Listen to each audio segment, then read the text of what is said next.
वतन तुझे सलाम है, तू आन है मेरी, तू ही तो घर, तू ही बसर, पहचान तू मेरी।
वाकई में दिल भर आता है अपने देश, अपने वतन की आज़ादी को याद कर।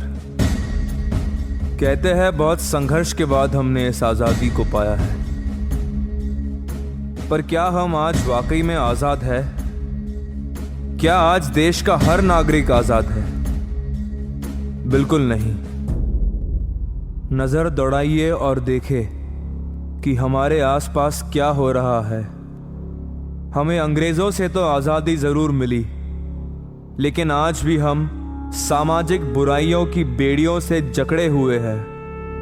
कभी धर्म के नाम पर तो कभी मज़हब या भाषा के नाम पर एक दूसरे को आज भी मारा काटा जा रहा है। महंगाई इतनी बढ़ गई है कि किसी गरीब को एक वक्त की रोटी मिलना भी मुश्किल है।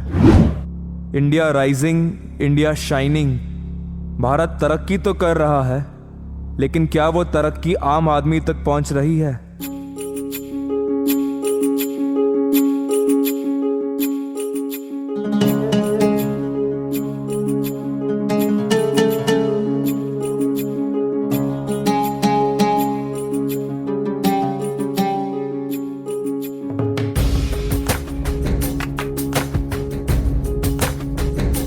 गरीब और अमीर के बीच का फासला दिन पे दिन बढ़ता ही जा रहा है।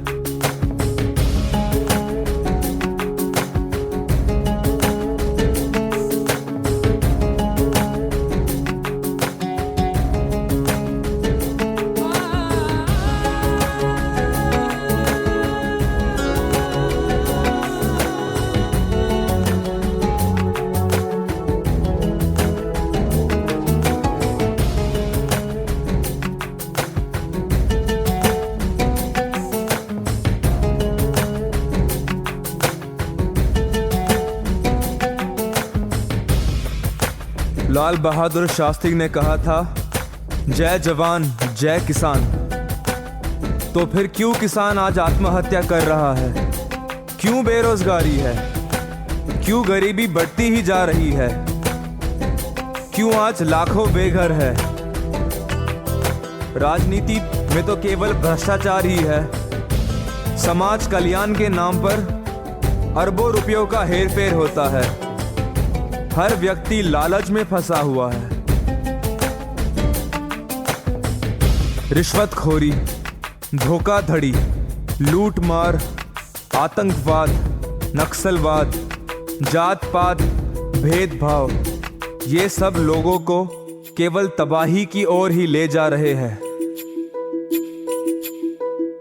पाप और गुनाहों का अंधेरा तब तक नहीं हटेगा जब तक आज़ादी और इंसाफ का मौसम नहीं आएगा।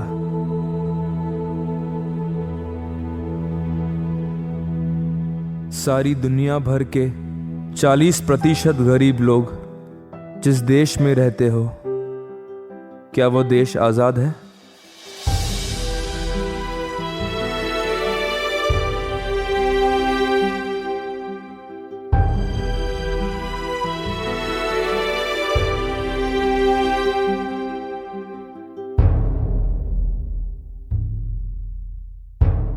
सवाल बहुत, मसले बहुत, अंधकार बहुत।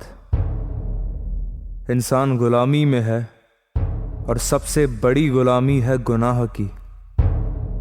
कौन चुकाएगा गुनाह की कीमत? कौन दूर करेगा गुनाह की फितरत? कौन आज़ाद करेगा पाप की बेड़ियों से?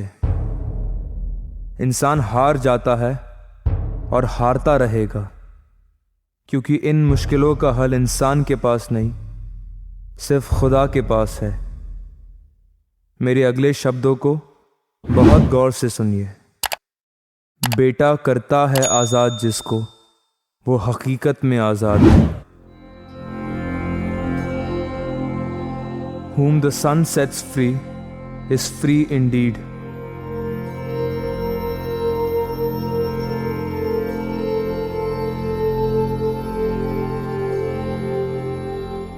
कौन है ये बेटा और किस तरह वह हमें हकीकत में आज़ाद कर सकता है? उसका नाम है यीशु मसीह, जीवित और सच्चे परमेश्वर का एक लौता बेटा, जो इस धरती पर आया मनुष्य बनकर और क्रूस पर अपनी जान देकर उसने हमारी आज़ादी के सारे रास्ते खोल दिए। बाइबल में लिखा है कि खुदा ने दुनिया से ऐसी मोहब्बत रखी कि अपना एक लौता बेटा हमारे गुनाहों के लिए दे दिया, ताकि जो उस पर ईमान लाए वो तबाह न हो बल्कि छूट जाए, आज़ाद हो जाए। इंसान ने कहा, तुम मुझे खून दो, मैं तुम्हें आज़ादी दूंगा। पर यीशु मसीह कहता है, तुम्हारी आज़ादी के लिए मैंने अपना सारा खून बहा दिया, क्योंकि वो परमेश्वर है और केवल परमेश्वर ही ऐसी वाणी रख सकता है। तो आओ हम इन गुनाहों की बेड़ियों को तोड़ दे और इस दुनिया के मसीहा को अपने दिलों में आने दे। आज हम सब मिलकर अपने देश के लिए दुआ करें और अपने भारत को यीशु मसीह के हाथों में सौंप दें, क्योंकि वो एक ही है जो हमारे देश को हकीकत में आज़ाद कर सकता है। जो अंधकार में घिरे हैं उनके लिए वो रोशनी है, जो नफरत के शिकार है उनके लिए वो मोहब्बत है, जो शांति से परे है उनके लिए वो शांति का राजकुमार है। मार्ग, सत्य, जीवन वही है।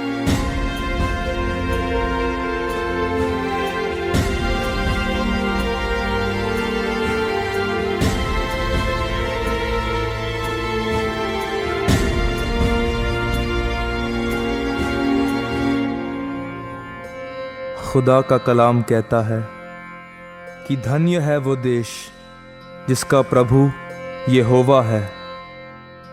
मानवता की दशा स्वराज्य से नहीं, पर परमेश्वर के राज्य के आने से ही बदल सकती है। आमीन।